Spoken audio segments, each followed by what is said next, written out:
Le vote contre l'accord UE-Mercosur à l'Assemblée nationale montre qu'il n'y a plus de majorité politique en France pour approfondir la mondialisation néolibérale. Pour la Confédération paysanne, historiquement, on est contre tous les accords de libre-échange.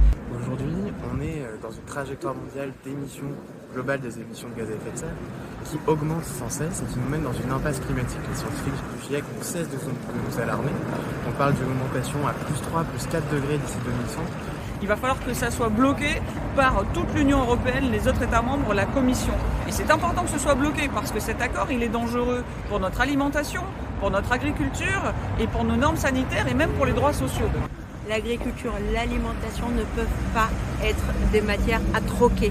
Ça ne peut pas être une variable d'ajustement pour faire quelques grands gagnants qui seraient des grandes multinationales, de l'industrie, peut-être aussi des spiritueux, mais ça fera trop de perdants et c'est trop dangereux pour la souveraineté alimentaire de tous nos pays.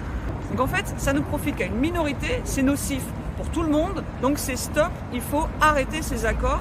Pour nous, c'est très clair, il faut absolument mettre fin à cette politique commerciale mortifère qui consiste à signer de tels accords commerciaux. Ce dont nous avons besoin aujourd'hui, c'est au contraire d'une réglementation plus stricte du commerce international pour satisfaire les besoins des populations, pour protéger la planète, la biodiversité, pour s'assurer que les paysans puissent vivre de leurs activités.